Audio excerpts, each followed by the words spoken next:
ԲՀԿ առաջնորդին կալանավորելու միշտոցությունն է ներկայացվել դատարան։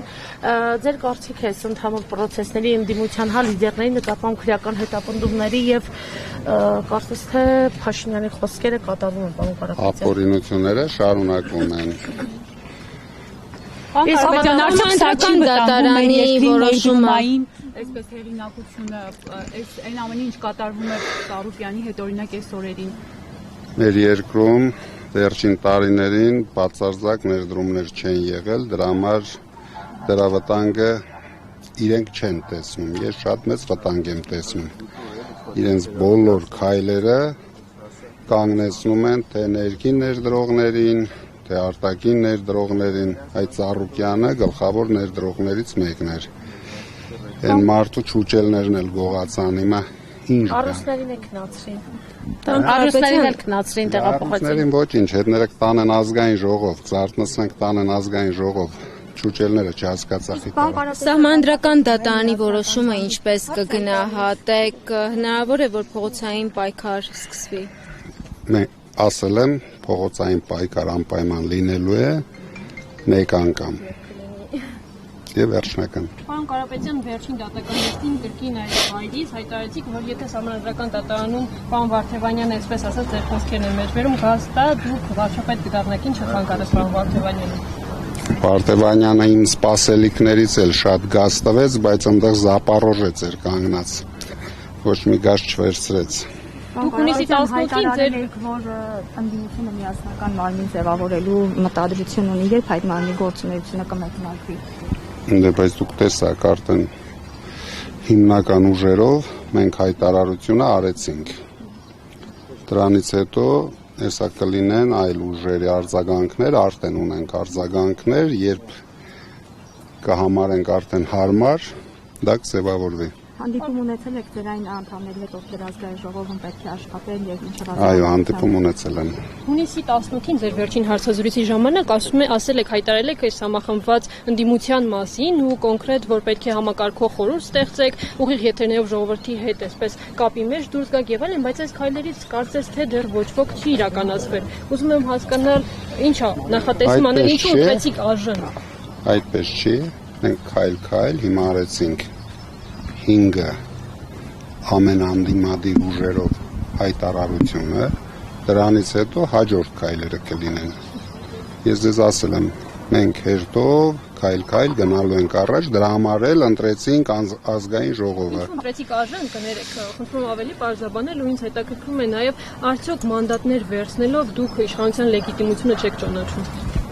Բացարձակ։ Կամության արդյունքները չեք ճանաչում։ Իշխանությունն էլ չուզեց իր լեգիտիմությունը ճանաչել։ Ես արել էի կոնկրետ առաջարկություն։ Գնանք, օգնենք ձեզ, եթե իրոք հաղթել եք կամ հաղթում եք, գնանք, ընտրվեք ճիշտ ձևով, օրինական ձևով, մենք էլ ձեր լեգիտիմությունը կճանաչենք։ Իրենք այլ ճանապարհ ընտրեցին։ Այդ դեպքում եթե դուք մինչև մանդատներ վերցնելու որոշումը ձեր ընտրողների հետ շփումներ են ունեցել ձեր թիմակիցները, որքանով ազդակը ընտրողներից եղավ, հա, վերցնել մանդատները։ Ազդակը իհարկե ընտրողներից նույնպես եղավ, բայց գլխավորը դա այն հաշվարկներն էր, որը ցույց տվեց ամենակարճ ճանապարհը Փաշինյանին հեռացնելու համար։ Պարոն մանդատները վերցնելուց հետո նաև քննադատություններն են շատ, որ վերցրեցիք, համաձայնեցիք մանդատները վերցնել։ Դա ուղղորդված քննադատություններ են, մենք դրան բացարձակ նշանակություն չենք տալիս, քանի որ հենց առաջի օրից Փաշինյանը, նրան աջակցողները սկսեցին այդ թեման շրջանառության մեջ դնել, իրենց թվում էր, մենք իրենց պրովոկացիաներին կուլ կգնանք, բայց իրենց չհաջողվեց իրենց։ Շրջանում ակտիվ հանդիպում եք ֆերմերների, գյուղացիների հետ եւ նրանց խնդիրները հենց առաջին լսում եք։ Այս փուլում էլ շարունակել եք իրենց հետ ակտիվ հանդիպումները եւ իրենց խնդիրները վեր հանել հենց ազգային ժողովում ու լուծումներ գտնել։ Ոչ միայն ազգային ժողովում, դուք գիտեք, հիմա մեր ֆերմերները, գյուղացիները, բիզնեսմենները շատ մեծ խնդիրներ ունեն, մենք ամեն օր ենք դա թմկարելու, առավել եւս ազգային ժողովում ու ամեն ինչ անելու ենք, որ մեր մոտեցումներով ինչ որ լուծումներ ունենանք։ Միքում յուղացիները ճանապարհը փակել էին, կարկուտից վնասված փոխհատուցում էին պահանջում նաև այս շրջանում։ Ճիշտ ասած, ես ուշադիր չեմ եղել, չգիտեմ ինչ Պարոն ասել։ Կարապետյան, դուք ասում եք մի անգամ է լինելու հա իշխանափոխությունը եւ վերջնական խնդրում կոնկրետ ասեք երբ է նախատեսում, երբ է պլանավորում, դա լինելու է փողոցային պայքար, հանրավակ, ինչ է լինելու, մի քիչ ավելի մանրամասն ներկայացնեք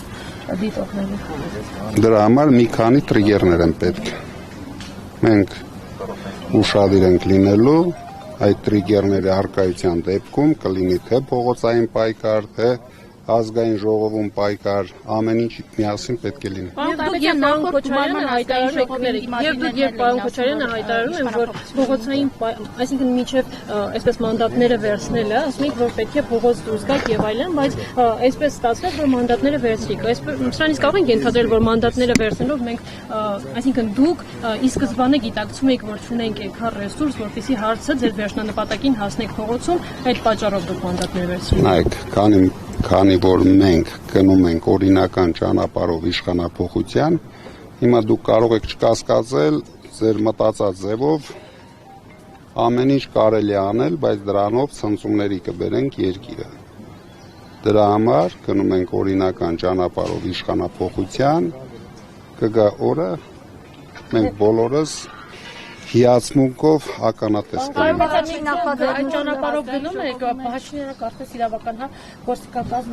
գործիքակազմն է կիրառվում, մտավախություն չունեք, ընդդիմության լիդերներին կալանավորում է, անդամներին կալանավորում է եւ բնում խեղդի էլի է պայքարը։ Ոչ մի բան ինքը բնում չի կարող խեղդել, որովհետեւ դուք տեսաք, որ ընդամենը Փաշինյանը հավաքեց բոլոր կեղծարարություններով, բոլոր ռեպրեսիաներով, բռնություններով չկարողացավ հավաքել այն տոկոսը, որը իրեն կդարձնի լեգիտիմ իշխանություն։ Ինչով է ոչ լեգիտիմ ներողություն 720,000-ից ավել ձայն է ստացել, ինչով է ոչ լեգիտիմ։ Դե եթե դուք համարում եք լեգիտիմ, եթե Պարոն Կարապետյան, կներեք, այսպես թեքվեք։ Կուսակցությունները փոս փչեցին, որ ինքը դառնա վարչապետ, ուրեմն դա լեգիտիմ։ Ազգային ժողովում ո՞րն է լինելու ձեր առաջին օրենսդրական նախաձեռնությունը, պարոն Կարապետյան։ Չգիտենք ինչ կան ընտրել։ Որը կգա կտեսնենք ինչ կան։ Ո՞րն է լինելու ձեր առաջին Հրապարակել են Փաշինյանի կենտրոնական ընտրական հանձնաժողովը ինչ որ բան հայտարարել է, հետո Դե դուք այդ կանոններով ուզում եք վարչապետ դառնալ։ պարոն Կարապետյան, քաղաքական։ մենք այդ կանոններով չենք ուզում, մենք ուզում ենք բացարձակ հաղթանակ։ Պարոն Կարապետյան, Գյումրիի հետ կապված, եթե ժամանակավոր պաշտոնակատարը մանդատը վերցի, արդյոք կոլապս չի լինի Նիկոլ Փաշինյանը հայտարարել էր արտահերթ ընտրությունների մասին Գյումրիում։ Դուք մի քիչ շատ եք շտապում, կգա օրը, դուք ամեն ինչ կտեսնեք։ Կարապետյան, դուք հայտարարում եք, որ ազգային ժողովում ձեր լիազորություններն օգտագործելու եք պետության դեմ,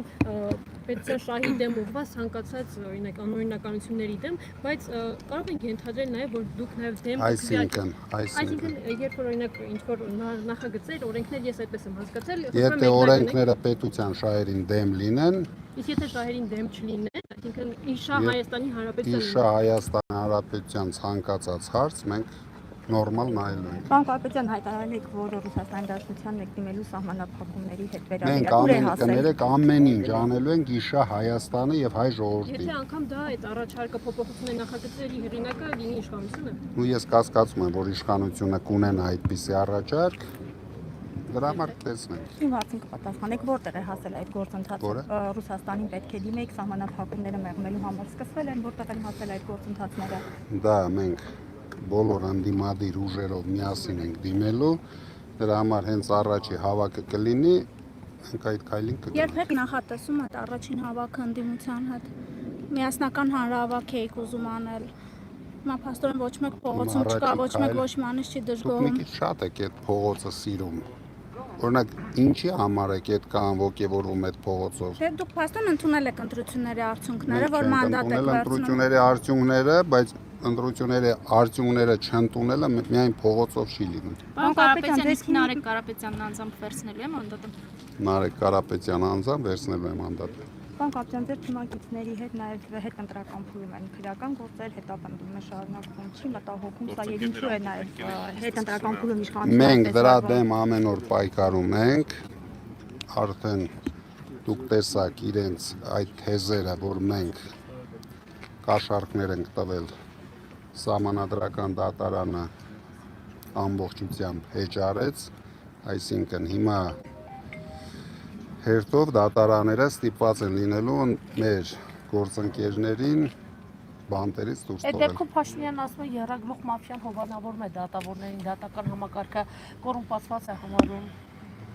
Դե երևի եռագլուխ մաֆիա ինքը իրենց նկատի ունի, ես չգիտեմ ում մասին է Պարոն խոսքը։ կապիտան, իսկ այս մանդատներ վերցնելը կարող եք ասել նաև, որ ձեր գաղտնի պլանի մեջ էր մտնում։